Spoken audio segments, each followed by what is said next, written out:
முலாமிடப்பட்ட ஆயுதத்துடன் கைது செய்யப்பட்ட முன்னாள் பாராளுமன்ற அமைச்சர் துமிந்த தசநாயக்க மே 29ஆம் தேதி விளக்கமறியலில் நீடிப்பு. பாராளுமன்ற சபை முதல்வர் பிமல் ரத்நாயக்க தொடர்பாக விசாரணை ஒன்றை ஏற்படுத்துவதற்காக எதிர்க்கட்சி பாராளுமன்ற உறுப்பினர்கள் சபாநாயகரிடம் கோரிக்கை முன்வைப்பு.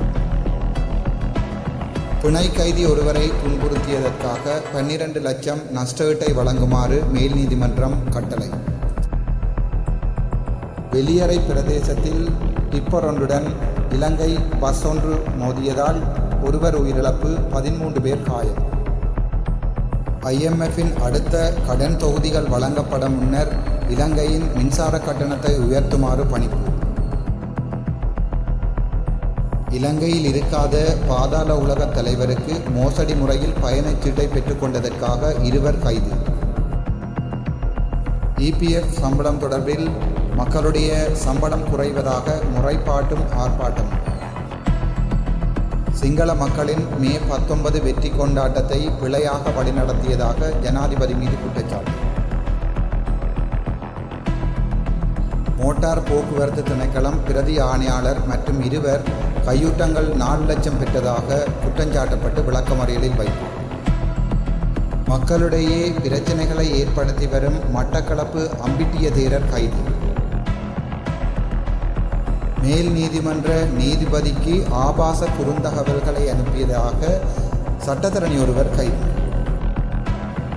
இலங்கைக்கு போதைப் பொருட்களை கடத்தியதாக குற்றஞ்சாட்டப்பட்டு கைது செய்யப்பட்ட பிரிட்டிஷ் பெண்மணி இலங்கை சிறைகளில் வசதிகள் குறைவு என தெரிவித்தார். இலங்கை மத்திய வங்கி மற்றும் தேசிய சேமிப்பு வங்கி என்பன வரலாறு காணாத லாபங்களை மேற்கொண்டுள்ளது. வணக்கம், நான் டாக்டர் ராமநாதன் அர்ச்சனா. என்னடா திடீரென்று நியூஸ் எல்லாம் போடுறான் என்று நீங்கள் யோசிக்கலாம். என்னென்றால் முக்கியமான விஷயம், எங்கள் இன்றைக்கு மே மாதம் 25ஆம் தேதி 2025ஆம் ஆண்டு என்னுடைய தந்தையாருடைய பிறந்த தினம். ஸோ இன்றைக்கு என்னை பொறுத்த வரைக்கும் ஒரு சிறப்பான நாள்.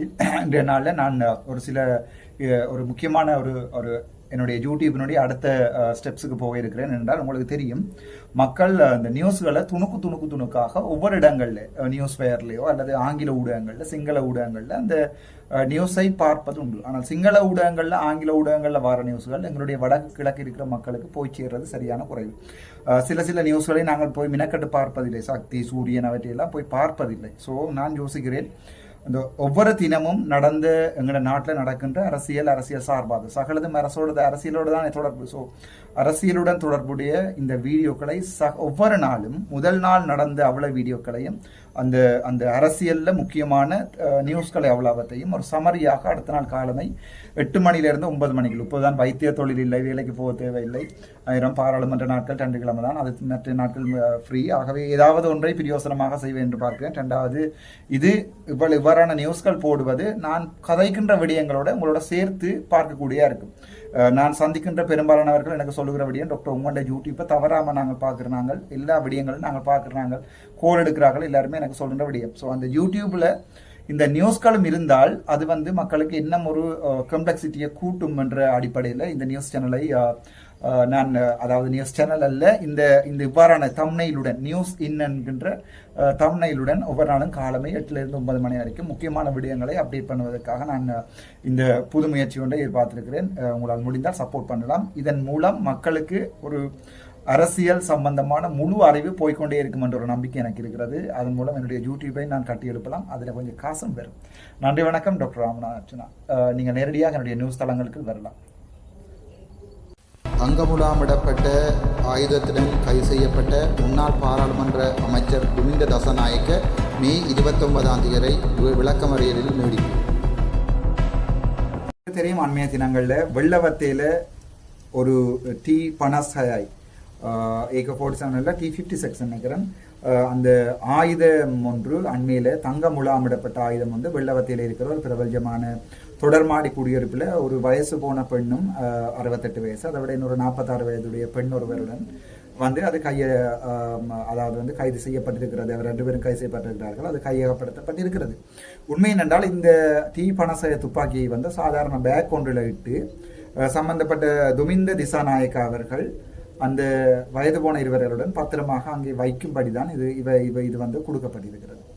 ஸோ அப்படி கொடுக்கப்பட்டிருக்கின்ற அந்த சந்தர்ப்பத்தில் அவர்கள் வீடு விட்டு வீடு மாறும்போது அல்லது அந்த பேக்கை கொண்டு போகும் மறந்து வெளியால் கொண்டு வந்திருக்கிறார்கள்.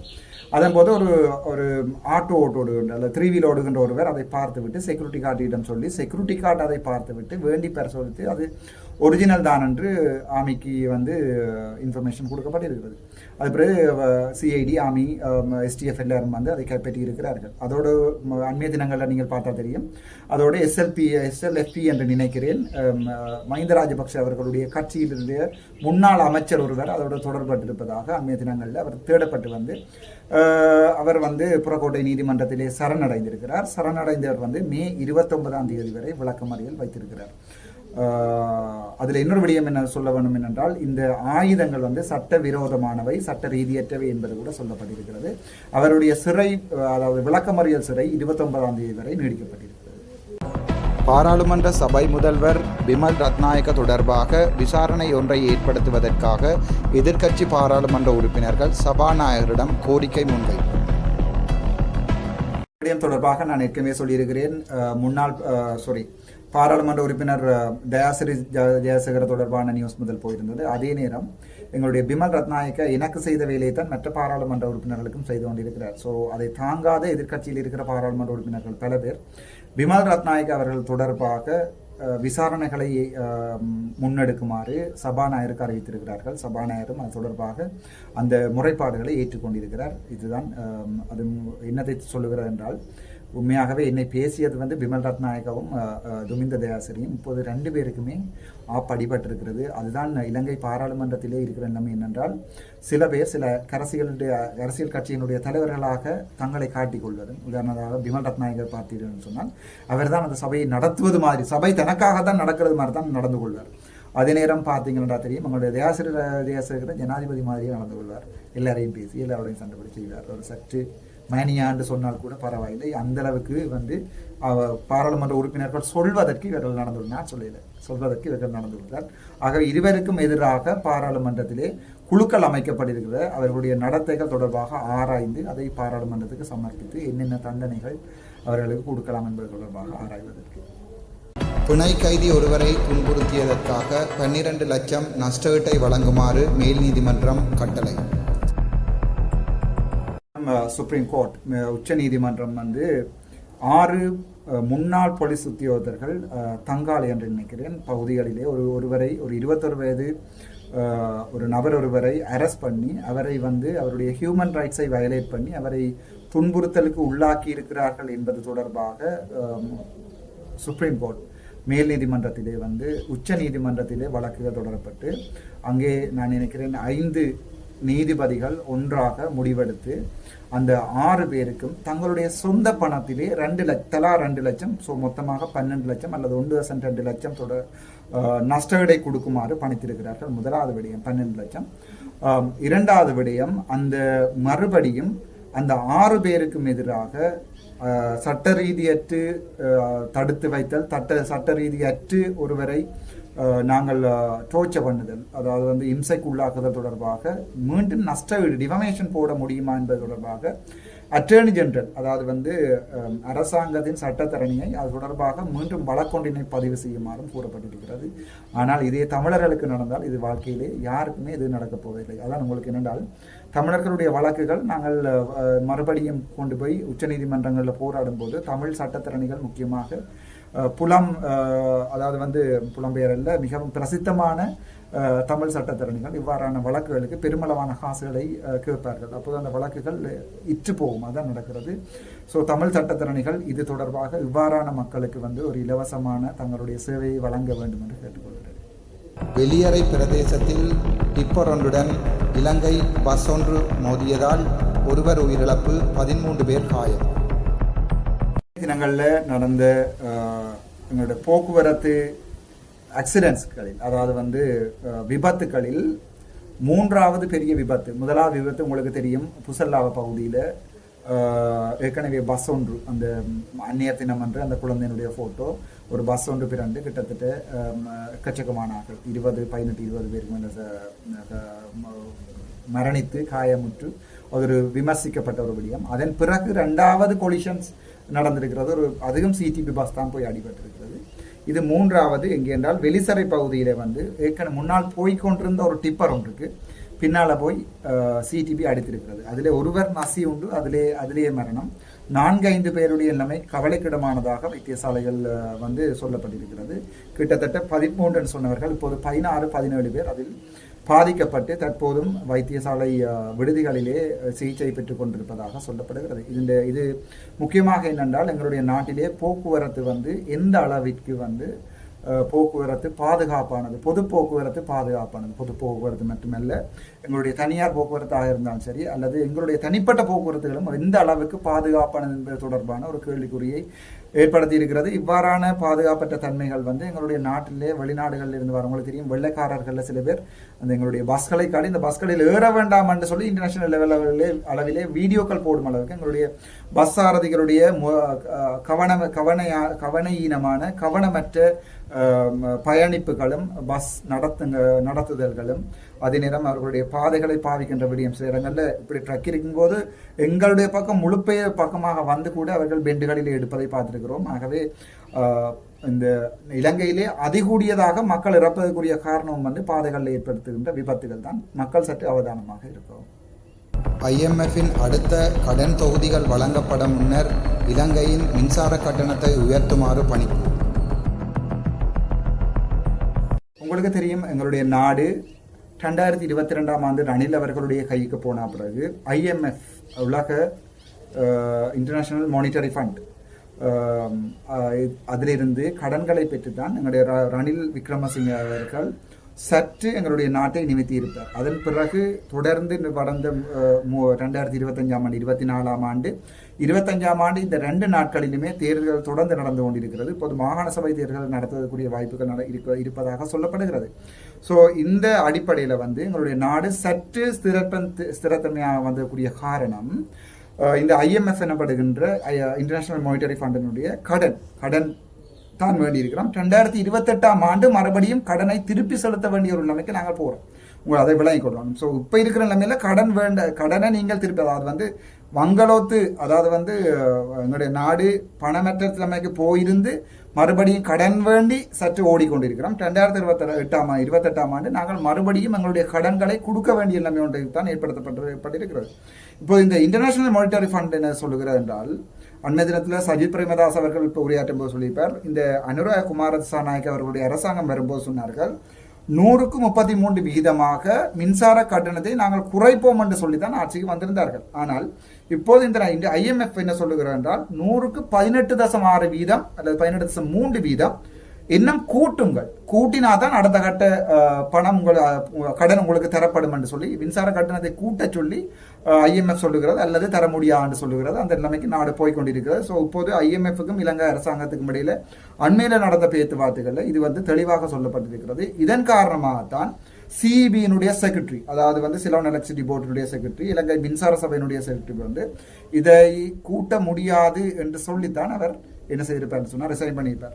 ஆனால் இப்போது இருக்கிற நிலைமையில அடுத்தடுத்த மாதங்களில் மின்சார கட்டணம், அதே நேரம் எங்களுடைய பெட்ரோல் கட்டணம், அதே மாதிரி அன்றாட வாழ்க்கை செலவுகள் அடுத்தடுத்த மாதங்களில் கூடுமென்று சொல்லி எதிர்பார்க்கப்படுகிறது. இலங்கையில் இருக்காத பாதாள உலக தலைவருக்கு மோசடி முறையில் பயணச்சீட்டை பெற்றுக்கொண்டதற்காக 2 கைது. கெஹல்பெத்த பத்மே என்று சொல்லப்படுகின்ற பாதாள உலக கோஷ்டி தலைவர் ஒருவருக்கு வந்து அண்மைய தினத்தில் வந்து முதல் ஒரு தடவை அவர் 2021ஆம் ஆண்டிலிருந்து வெளிநாட்டில் வாழ்கின்ற போதும் 2013ஆம் ஆண்டிலிருந்து 2023ஆம் ஆண்டு வரைக்கும் அவருடைய பாஸ்போர்ட் இருந்திருக்கிறது. 2024ஆம் ஆண்டு அவருடைய படத்தை இங்கே அனுப்பி வேறு இருவருடைய பேரிலே பாஸ்போர்ட்டை எடுத்திருக்கிறார்கள் முதல் தடவையாக. அதற்கு பிறகு மறுபடியும் இப்போது அவருடைய புது பாஸ்போர்ட்டை அப்ளை பண்ணுவதற்காக மறுபடியும் அவருடைய படங்களை வாட்ஸ்அப் மூலம் எடுத்து அதை பாவித்து அதை சப்மிட் பண்ணி புது வேறொருவருடைய பேரில் அவருக்கு வந்து பாஸ்போர்ட்டை எடுப்பது கெஹல்பெத்த தலைமை என்று சொல்லுகின்ற கெஹல்பெத்த பத்மி என்று சொல்லப்படுகின்ற பாதாள உலக தலைவருக்கு வந்து 2 அந்த வகையான பாஸ்போர்ட்டை எடுப்பதற்கு ட்ரை பண்ணிய போது அண்மைய தினங்களில் வந்து கைது செய்யப்பட்டிருக்கிறார்கள்.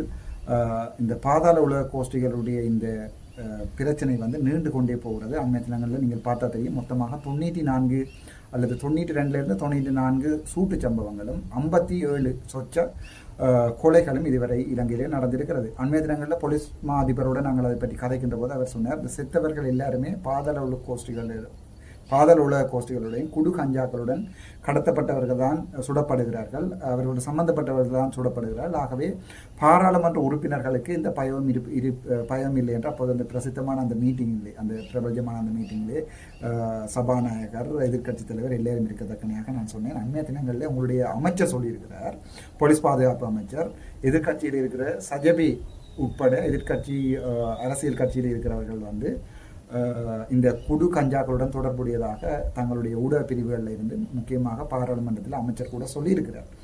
ஆகவே நீங்கள் கட்டாயம் இப்போது எதிர்கட்சியில் என்ன தவிர மிச்சிருக்கிறார்களுக்கு பாதுகாப்பு கொடுக்கணும் என்றால் ஒரு அமைச்சர் சொல்லுகிறார், எதிர்கட்சியில் இருக்கிற அரசியல்வாதிகள் எல்லாரும் குடு கஞ்சாக்களோட தொடர்பு உண்டு. இன்னொரு பக்கம் சொல்லுகிறார் போலீஸ் மாதிபர், செத்தவர்கள் சுடப்படுகிறவர்கள் எல்லாரும் குழு கஞ்சாக்களோட தொடர்பு உண்டு. ஆகவே எந்த நேரமுமே எதிர்கட்சியில் இருக்கிற பாராளுமன்ற உறுப்பினர்கள் சுடப்படலாம். ஆகவே பாதுகாப்பை கொடுங்க என்று நக்கலாக சொல்லியிருந்தேன். ஆனால் அண்மைய தினங்களில் அது சம்பந்தமாக விவாதிக்கப்பட்டது உண்மைதான், அதோடு பாராளுமன்றத்தில் சொல்லப்பட்டதும் உண்மைதான். இபிஎஃப் சம்பளம் தொடர்பில் மக்களுடைய சம்பளம் குறைவதாக முறைப்பாட்டும் ஆர்ப்பாட்டம். அண்மைய தினங்களில் இந்த ஓய்வு ஊதியர்களுக்குரிய பணங்கள் கிடைப்பதில்லை என்று கூட முறைப்பாடுகள் சொல்லப்பட்டு கொண்டிருக்கிறது. ஓய்வூதியர்களுடைய பணம், ஓய்வூதியம் சரியாக இப்போது வங்கிகளில் இடப்படுவதில்லை என்று சொல்லப்படுகின்றது. அதையும் தாண்டி இபிஎஃப் இடிஎஃப் வந்து 2 சம்பளங்கள் வந்து வழங்கப்படுகின்றன. அதாவது வந்து நீங்கள் எடுக்கின்ற சம்பளங்களில் அந்த பொதுவான பணங்கள் வெட்டப்பட்டு அவர்களுக்கு வழங்கப்படுகின்றன. ஸோ அது இபிஎஃப் இடிஎஃப் என்று சொல்வார்கள். அதில் இடிஎஃப் என்று சொல்லப்படுகின்ற அந்த அவருடைய சம்பளம் வந்து அண்மைய தினங்களில் தெரியும், போன முறை எங்களுடைய வரவு செலவு திட்டத்திலே சொல்லப்பட்டது அவர்களுடைய சம்பளம் கூட்டப்படும் என்று. ஆனால் இப்போது மக்கள் இடிஎஃப்க்கு எதிராக போராடுகிறார்கள். என்னென்றால் அந்த இடிஎஃப் வந்து அவர்கள் சொன்ன அளவுக்கு வந்து ஸ்டேட் செக்டர்ஸ் ஒர்க்கர்ஸ், அதாவது வந்து அரசு ஊழியர்கள் அளவுக்கு வந்து இடிஎஃப் ஊழியர்களுக்கு அதிகமாக வழங்கப்படவில்லை என்று சொல்கிறார்கள். முதலாவது விடயம். ரெண்டாவது, சில பேருக்கு வந்து அதே அளவுக்கு வழங்கப்படவில்லையாம்.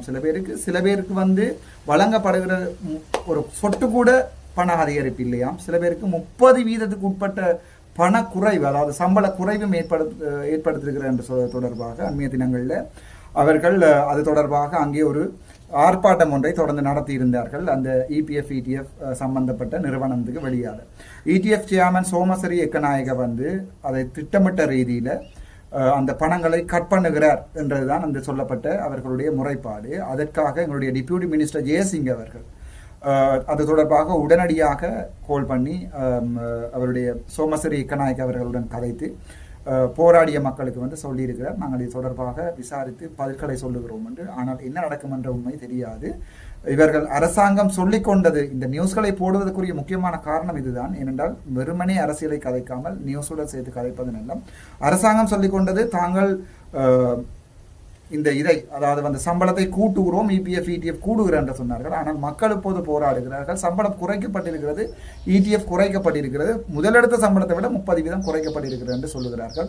ஸோ இது சம்பந்தமாக ஒரு ஸ்திரமற்ற நிலைமை அந்த இடிஎஃப் சம்பளம் பெறுகின்ற ஊழியர்களுக்கும் சம்பந்தப்பட்ட அமைச்சருக்கும் ஏற்படுத்தப்பட்டிருக்கிறது. சிங்கள மக்களின் மே 19 வெற்றி கொண்டாட்டத்தை பிழையாக வழிநடத்தியதாக ஜனாதிபதி மீது குற்றச்சாட்டு. உங்களுக்கு தெரியும், அண்மைய தினங்களில் நான் பாராளுமன்றத்தில் கதைத்த ஒரு சில விடயங்கள் வந்து ஒரு பெரிய விடயமாக சிங்கள மக்கள் மத்தியில் பகிரப்பட்டு கொண்டிருக்கிறது. அதனுடைய தமிழாக்கம் என்னவென்றால், உங்களுக்கு தெரியும், எங்களுடைய போராளிகள், எங்களுடைய காவல் தெய்வங்கள், முக்கியமாக மேதகு உட்பட 44,000 என்று சொன்னாலும் மொத்தமாக 60,000 என்று சொல்லப்படுகிறது. 60,000 தாண்டிய எங்களுடைய இளைஞர்கள் வந்து எங்களுடைய நாட்டிலிருந்து அவர்கள் தங்களுடைய உயிரையும் உடலையும் மண்ணுக்கு வித்துட்டு அவர்கள் எங்களுடைய போராட்டத்துக்காக கண்ணை மூடியவர்கள். அந்த அடிப்படையில் என்னதான் யார் என்ன சொன்னாலும் எங்களுடைய மாவீரர்கள் என்று சொல்லியிருக்கல, எங்களுடைய இயக்கப்படியர் என்று சொல்லியிருக்க, எங்களுடைய தலைவர் என்று சொல்லியிருக்க, எங்களுடைய போராளிகள் என்று சொல்லியிருக்கல, எப்போவுமே எங்களோட மனசில் உடம்புல இருந்து ஒரு உணர்வு கொண்டு வரும். அந்த மனசில் இருக்கிற அந்த உணர்வு அந்த அவர்களை திட்டுபவர்களுக்கு கூட போகாது.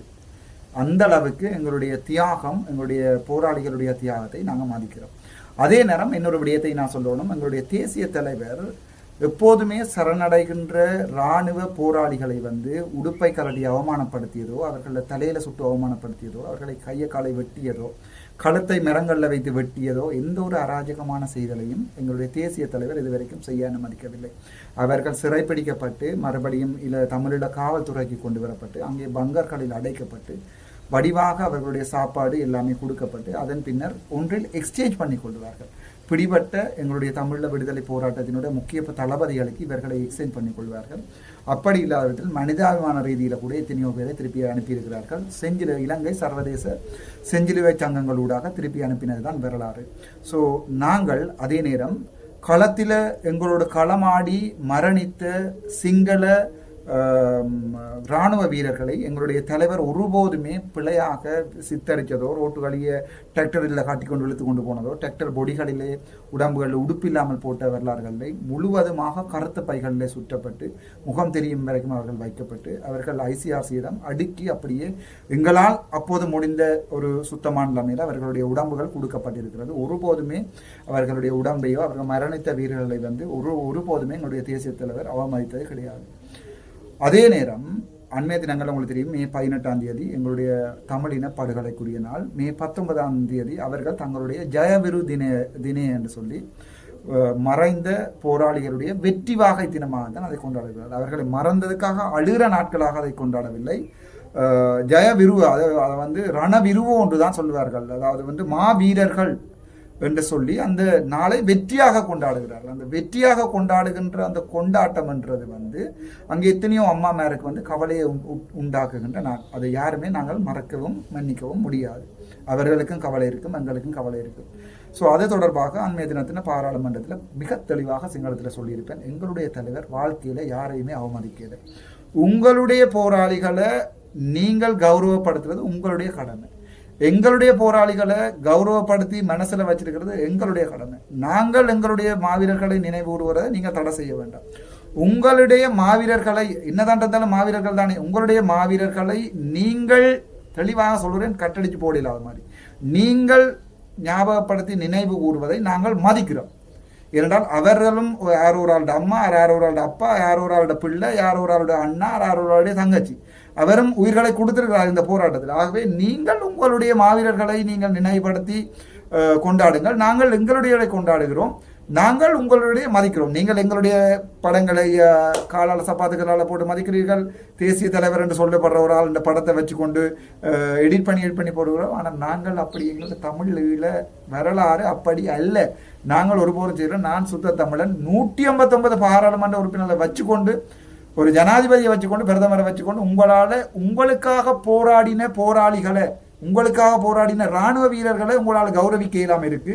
ஆனால் 159 பேரை எதிர்த்து ஒரு தமிழ் பாராளுமன்ற உறுப்பினர் ஒரே ஒருத்தன் இந்த பாராளுமன்றத்தில் உங்களுக்கு சொல்கிறான் என்றால், என்னுடைய தலைவன் இருந்தால் தலைவன், இல்லையே இறைவன் என்று நான் சொல்கிறேன் என்றால் நான் தான் தமிழன் என்று ஒரு உரை ஒன்றை நான் ஏற்படுத்தியிருப்பேன். அது சிங்களத்தில் அவ்வளோத்தையும் கதைத்திருக்கிறேன். சிங்கள மக்களிடையே பரவி போயிருக்கிறது, அப்படியே போயிருக்கிறது. அண்மைய தினங்களில் ஒரு பாராளுமன்ற உறுப்பினர் எனக்கு சொன்னார், மச்சான் நீ இப்ப கொழும்புல எலெக்ஷன் நின்றா நீ ஷுவரா வின் பண்ணுவ எல்லாரையும் விட. அந்த ராத்துக்கு நீ சிங்கள மக்களுடைய மனசுல இடம் பிடிக்கிறாங்க. சிங்கள மனதுல இடம் பிடிக்க வேண்டும் என்றதுக்காக கதைக்கவில்லை. தமிழ் மக்களுடைய தேசிய தலைவருடைய மனசுல இருந்ததை சிங்கள மக்களுக்கு சொல்லணும் என்ற ஆசைப்பட்டு தான் எனக்கு. தலைவரோட உரிய எடுத்து பாருங்க, நாங்கள் ஒரு நாளுமே சிங்கள மக்களுக்கு எதிரானவர்கள் அல்ல, எங்களை அடக்குகின்ற அரசாங்கத்துக்கு எதிரானவர்கள். நாங்கள் மக்களை கொலை செய்ய மாட்டோம் ஒருபோதும். ஆனால் அரசாங்கம் எங்களை கஷ்டப்படுத்துகிறது, அரசாங்கம் எங்களை ஆணிவேறு அக்குவேறாக பிரிக்கிறது. திட்டமிட்ட ரீதியில சிங்கள மக்களையும் தமிழ் மக்களுடைய எங்களுடைய அரசாங்கம் திட்டமிட்ட ரீதியில பிரித்தாளுகிறது. ஆகவே அதற்காகத்தான் இந்த போர் செய்கிறோம் என்று எங்களுடைய தலைவர் சொல்லியிருப்பார்.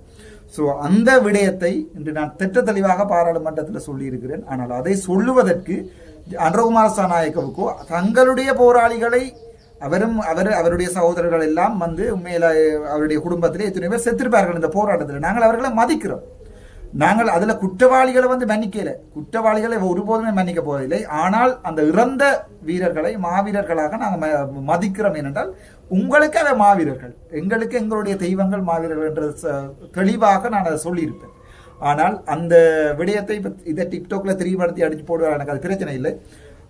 அது தொடர்பாக என்னுடைய ஜனாதிபதி அனுரகுமார சாநாயக்க அன்ற மே 19ஆம் தேதி பாராளுமன்ற சுற்றுச்சூழலில் நடக்கின்ற அந்த அவர்களுடைய தினத்திற்கு போக மாட்டேன் என்று சொல்லியிருக்கிறார். அது என்னென்றால், இவர் ஒன்றும் தமிழ் மக்களுக்காக போக விட மாட்டேன் என்று சொல்லவில்லை.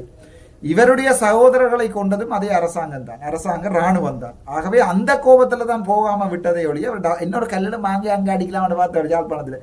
ஆனால் அது சரி வராது. என்னுடைய சந்திரசேகர் அமைச்சர் ஒரு பெரிய பிள்ளை விட்டுருப்பார், நீங்க பார்த்தா தெரியும். வந்து வடக்குல வாக்கு கேட்டு பிரபாரணை பற்றி கழிச்சு அந்த வீடியோ போட்டிருக்கேன், ஒரு வடிவேல் கொமெடியோடு எடிட் பண்ணி நீங்கள் பார்க்கலாம். பிரபாகரனுடைய கதைகளை கதைத்து அதே நேரம் என்ன பார்வதி அம்மாளுக்கு வெண்கலச்சில, தலைவருக்கு வெண்கலச்சில, மாவீர திண்ணம் இல்லாத மாவீர துயிலும் இல்லாதையும் நாங்கள் திருப்பி கட்டப்போறோம்னு சொல்லி பாட்டடிச்சு போட்ட அதே அற்ப பதர் இப்ப என்ன சொல்லுறாருன்னா தான் அப்படி ஒன்றுமே சொல்ல இல்லையா.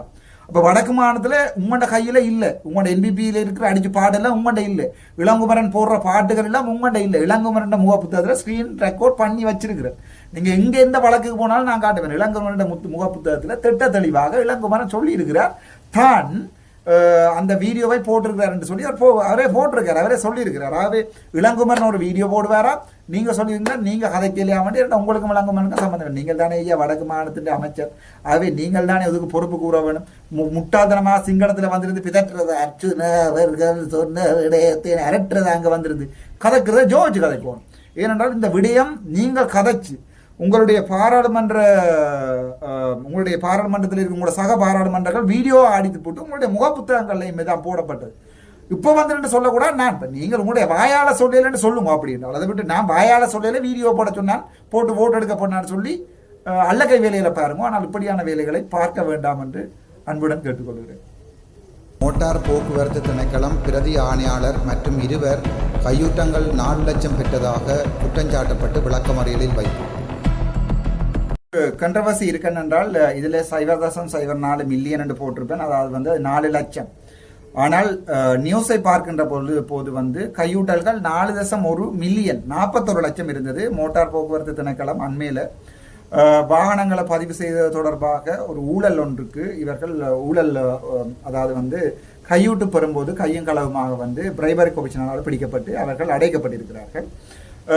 அவர்களுக்கு பிணை வழங்கப்படவில்லை, அவர்கள் விசாரணைக்காக வைக்கப்பட்டிருக்கிறார்கள். இது அங்கே மட்டுமல்ல, சகல அரசாங்க நிறுவனங்களையும் இது நடக்கின்ற ஒரு விடயம்தான். அந்த மொத்தமாக நான் நினைக்கிறேன் 4.1 மில்லியன் என்று தான் அவர்கள் சொல்லுகிறார்கள்.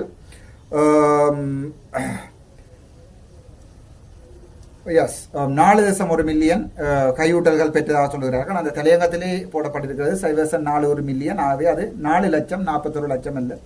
எது எப்படியோ 0.41 மில்லியன் என்றாலும் கிட்டத்தட்ட 4,10,10,000 ரூபா தான் வருகிறது. 0.41 பில்லியன், 0.1 பில்லியன் என்றால் 1 லட்சம், அது 0.4 என்றால் 4 லட்சம், 4 உண்டு என்றால் 4,10,000 ரூபா ஊட்டல் பெற்றதாக சொல்லப்பட்டிருக்கிறது, கையூட்டல் பெற்றதாக சொல்லப்பட்டிருக்கிறது. மக்களிடையே பிரச்சனைகளை ஏற்படுத்தி வரும் மட்டக்களப்பு அம்பிட்டிய தேரர் கைது. தெரியும், மட்டக்களப்புல ஒரு பிரபஞ்சமான புத்தபிக்குவர் அழுகிறார் சுமனாரத்ன தேரோ என்று சொல்லி. அவர் மட்டக்களப்பில் இருக்கிற இந்த மேய்ச்சல் தரைகளில் முழுக்க போய் தன்னுடையன்றது, அது பாரம்பரியமா மட்டக்களப்பில் வந்து புத்தவிகாரிகள் இருக்கிற என்று சொல்லுறது என்று சொல்லி போய் அடிபடுகிறது. அவர் அண்மை இந்த போலீஸ் ஸ்டேஷன் ஒன்றுகளையும் போய், இதுக்கு முதல்ல நீங்கள் வீடியோவை பார்த்துருப்பீங்க, போலீஸ்காரருக்கு அடிப்பதற்கு கையுந்தி அந்த வீடியோக்கள் இருக்கும். அப்போது இருந்த அரசாங்கம் இந்த இப்படியான இனவாத பௌத்த பிக்குகளை வந்து கண்ணும் காணாமல் விட்டுருந்தது. ஸோ இப்போ வாக்குறுதி சொல்லி வந்த அரசாங்கத்துக்கு அப்படி கண்ணும் காணாமல் விட நிலைமையில இப்போ போய் போலீஸ் ஸ்டேஷனில் அண்மையில் ஒரு பேங்கில் போய் அவர் கத்தியிருப்பார், நீங்கள் பார்த்துருப்பீங்க அந்த வீடியோ. சுமனாரத்ன தேரோ இவர் மறுபடியும் இப்போது போய் ஒரு போலீஸாரோட முண்டுபட்டு அவர்கள் மாறிப்பிடித்து அழைத்து விட்டார்கள். பயிரிலே வந்துடுவார் நினைக்கிறேன். ஆனால் அவருடைய கொட்டம் மட்டக்களப்பில் பயங்கர மோசம். இல்லை, யாழ்ப்பாணத்தை பொறுத்த வரைக்கும் இப்போது அப்படி ஒரு புத்தபிக்கு வருவார் என்ற நிலைமையில்தான் இப்போதைக்கு யாழ்ப்பாணத்தில் இருக்கிறது. மேல் நீதிமன்ற நீதிபதிக்கு ஆபாச குறுந்தகவல்களை அனுப்பியதாக சட்டத்தரணி ஒருவர் கைது. மேல் நீதிமன்ற நீதிபதி, பெண் நீதிபதி ஒருவருக்கு 62 வயதுடைய சட்டத்தரணி ஒருவர் குறுந்தகவல்கள் ஆபாச ரீதியில் அனுப்பி இருக்கிறார் என்று சொல்லி போலீசாரிடம் முறையீடு செய்யப்பட்டு அவர் கைது செய்யப்பட்டிருப்பதாக தகவல்கள் தெரிவிக்கின்றது. அதே நேரத்தில் உங்களுக்கு தெரியும், நீதிபதிகள் மட்டுமல்ல, சட்டத்தரணிகள், பெண் சட்டத்தரணிகள் வந்து இவ்வாறான ஒரு பாலியல் ரீதியான ஒரு அடக்குமுறைகளுக்கும் ஒரு இம்சைகளுக்கும் உள்ளாக்கப்பட்டிருக்கிறது. வைத்தியர்கள், சட்டத்தரணிகள், பேங்கில் வேலையிடுறாங்க, ஒர்க் பிளேஸ் பேஸ்ட் வயலன்ஸ், அதாவது செக்ஷுவல் வயலன்ஸ் சொல்லுவார்கள். இது தொடர்பாக யாருமே திரும்பி கதைப்பதில்லை. ஆனால் நீதிபதி என்பதால் சம்பந்தப்பட்ட சட்டத்திரணி அவர்கள் அடைக்கப்பட்டிருக்கிறார். இலங்கைக்கு போதைப் பொருட்களை கடத்தியதாக குற்றஞ்சாட்டப்பட்டு கைது செய்யப்பட்ட பிரிட்டிஷ் பெண்மணி இலங்கை சிறைகளில் வசதிகள் குறைவு என தெரிவித்தார். அண்மைய தினங்களில் உங்களுக்கு தெரியும், பிரிட்டிஷ் நேஷனாலிட்டியை கொன்ற பெண்மணி, அவருடைய பேர் வந்து சார்லட் மேலி எனப்படுகிறவர் வந்து நிகம்பு நீதிமன்றத்தால் கிட்டத்தட்ட 1.2 மில்லியன் பவுண்ட்ஸ் பெறுமதியுடைய கனாபிஸ் ஒன்றினை சுங்கத்திற்குள்ளாக கடத்த முற்பட்ட போது பிடிபட்டு நீதிமன்றத்தால் வந்து விளக்கமறியலில் சிறையில் வைக்கப்பட்டிருக்கிறார். அவருடைய பேர் வந்து சார்லட் மேலி. அவர் அண்மைய தினங்களில் சொல்லியிருக்கிறார், தான் உண்மையாகவே இலங்கையில் ஒரு ஹியூமன் ரைட்ஸ் ஒன்று இருக்கும் என்று எதிர்பார்க்கவில்லை. ஆனால் 2 நாட்களாக தான் சாப்பிடவில்லை. ஏனென்றால் அங்கே இருக்கிற சாப்பாடுகள் மிகவும் ஸ்பைசியாக இருக்கிறது. ஆகவே 2 நாட்களாக தான் சாப்பிடவில்லை என்ற விடயங்களையும், மற்றது இலங்கை சிறைகளிலே அடிப்படை வசதிகள் பயங்கர மோசமாக இருக்கிறது என்பது தொடர்பாக தெரிவித்திருக்கிறார். இது தொடர்பாக நான் மேலதிகமாக தெரிவிக்க வேண்டும் என்று சொன்னால், வவுனியா உட்பட யாழ்ப்பாணம் சற்று பரவாயில்லை, ஆனால் மோசம்தான். வவுனியா யாழ்ப்பாண சிறைச்சாலைகளிலே சிறை கைதிகள் மிகவும் கேவலமாக அடிப்படை சுகாதார அடிப்படை உணவு தங்குமிட வசதிகள் இல்லாமல் வாழ்கிறார்கள் என்பதுதான் உண்மை. ஸோ அது தொடர்பாக அண்மைய தினங்களில் விமர்சிக்கப்பட்டிருக்கிறது. தொடர்பாக கேள்விகளையும் நான் கேட்பதற்கு தயாராக இருக்கிறேன். இலங்கை மத்திய வங்கி மற்றும் தேசிய சேமிப்பு வங்கி என்பன வரலாறு காணாத லாபங்களை மேற்கொண்டுள்ளது. இலங்கையுடைய ஃபினான்ஷியல் செக்டர், அதாவது வந்து பொருளாதார பகுதிகளில் வந்து 2 வங்கிகள், முக்கியமாக நேஷனல் சேவிங்ஸ் பேங்க் தேசிய சேமிப்பு வங்கி, மற்றது பேங்க் ஆஃப் சிலோன் இலங்கை வங்கி, இரண்டுமே அந்த ப்ரீடெக்ஸ் ப்ராஃபிட், அதாவது வந்து டேக்ஸ் பண்ணப்படாத தங்களுடைய லாபமாக இலங்கை வங்கி சொல்லியிருக்கிறது 106 பில்லியன் இதுவரைக்கும் இந்த வருடத்துக்கு வந்து வாழ்க்கையிலேயே தாங்கள் பெற்றுக்கொள்ளாத 106 பில்லியன் வருமானத்தை பெற்றுக்கொண்டிருக்கிறாராம்.